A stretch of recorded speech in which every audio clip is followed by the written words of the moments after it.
Beerus, Whis, Goku, and the Supreme Kai commence their investigation into whether Zamasu is a secret villain. Do they find that little piece of evidence to convict him? Hello there, beautiful friends from around the world. I'm your host, Blackenfist, and this is my review of episode 59 of Dragon Ball Super. Beerus, Whis, Supreme Kai, and Goku drop in on the Universe 10 Supreme Kais, and their real intentions are, of course, to see if Zamasu is hiding anything a little bit more sinister under the hood. Of course, Zamasu is annoyed by their presence, wondering what exactly they're there to do, but like a Supreme Kai in training, or at least that's what it seems that all Supreme Kais in trainings do, he serves a cup of tea. Now, of course, the cup of tea throughout this whole story arc is supposed to represent more than just a simple cup of tea and how well Zamasu can brew it. I think it's pretty fairly obvious that the cup of tea is also a reflection of Zamasu himself, his state of mind, his character, and his worthiness of being a worthy Supreme Kai. So I was actually quite surprised that when Gowasu tasted the tea, it tasted very well to him. Now, I don't know about you, but from the way that the scene was shot and from the characters' reactions, and the fact that Gowasu found the tea likable, I did feel that Zamasu was trying to poison Gowasu. Now, that didn't happen, but I don't know. Maybe I was reading a little bit too much into the scene, but that's what was running through my mind. After some pleasantries, Whis, Beerus, Goku, and the Supreme Kai want to excuse themselves because apparently it's Beerus' nap time. Now, of course, this is all a ruse because they need concrete information on whether or not Zamasu really is harboring more sinister things in his mind, and whether he is willing to act on them. So, I never knew that Beerus and Whis could be such fair judges. They needed concrete proof. And concrete proof is what they're looking for. They back away in the middle of space apparently just to observe Zamasu and Gowasu, and lo and behold, Zamasu does what Quaman already predicted. That's right, Zamasu takes Gowasu's life. Zamasu, of course, thinks of the Supreme Kais as higher beings, as very worthy beings that are above mortals. So I can see why Zamasu as a character is willing to take the lives of mortals, because obviously he thinks that mortals are ruining up his universe. However, I feel that this is a next step in Zamasu's character development, because killing mortals is one thing for him, but, you know, he's not killing just a mortal here. He's killing Gowasu. Not only Gowasu, but Gowasu is a full-fledged Supreme Kai, and Zamasu is only an apprentice. So, by the hierarchy of things, Gowasu outranks him, and yet Zamasu still takes his life. So perhaps Zamasu is making his own morality at the moment, and saying that, well, if the Supreme Kais are going to resist me because I know better, then it's might as well get rid of them too.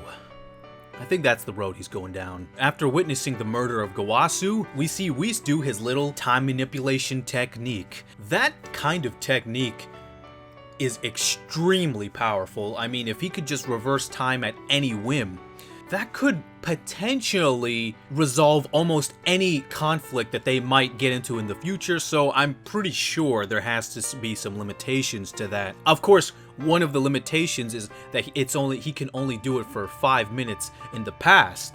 But even that is not enough, because I feel that he could just keep reversing 5 minutes in the past anytime he just feels like it's relevant to do so. Yeah, I feel that there has to be more limitations than just that, because it just seems way too convenient and way too powerful to do that.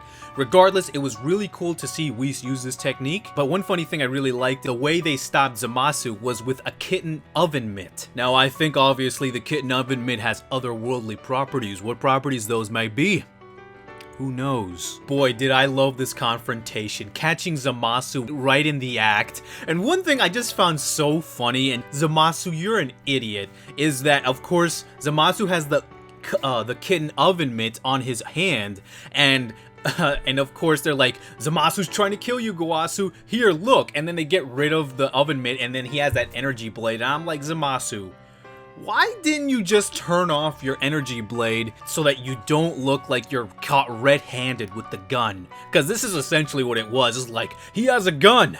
Look, And then he reveal it like, oh, he's trying to kill you. But Zamasu, come on, man. You could have threw the gun away. But you know what? I forgive it because the confrontation he had was amazing. Beerus, of course, getting right up to his face. And oh boy, did I savor this moment. Oh boy, I had a huge smile on my face when I finally saw the destruction of Zamasu. Now, I'll be honest. Maybe I wanted the death to be a little bit more gruesome than him just being dissolved away. But I'll take what I can get. I really did like one thing, though, that was a bit, on the more gruesome side, if you just think about it, and that's the scream that Zamasu makes, because that scream definitely is a screech of someone dying. So I give it to the voice actor playing Zamasu. That is someone definitely in the pillars of their own death. After this whole incident, everyone meets up back on Earth, and Beerus says that with Zamasu gone, Black should be gone from the future too. That is very peculiar because they do bring up the fact that, hey, in the Android arc, the Cell arc, we changed our timeline, but that had no effect on future Trunks' timeline. How is killing Zamasu going to get rid of Black in the future?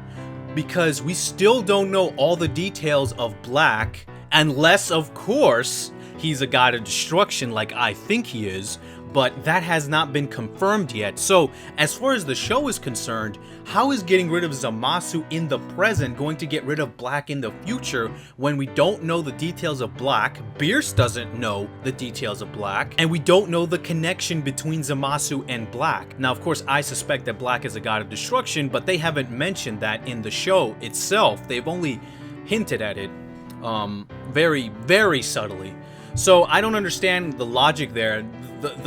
I get the thing Beerus says is that, oh, with gods it's different, but I mean, come on, that doesn't make much sense, because wouldn't it make more sense to say with Zamasu dead in the present that would kill Zamasu in the future, right?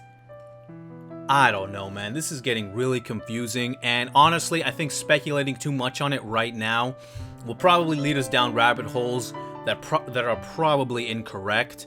So I'm not sure what Beerus really meant by that, but maybe Beerus saying that was the writers themselves, or maybe Toriyama showing his hand unintentionally, and maybe it's hinting on the fact that yes, Black is a god of destruction, or maybe that's just what I want to see in it. It was a good episode. It was an episode that really advanced the plot, and I can't wait to see what it looks like to be the final confrontation.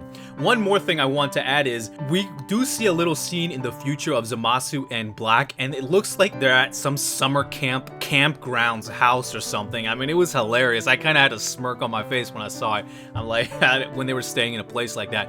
Whatever. That's my review, and if you like this video, and if you like this review, please subscribe to the channel, because I will be bringing you more reviews like this one. But until next time, guys, I am Blackenfist, and I will always be out.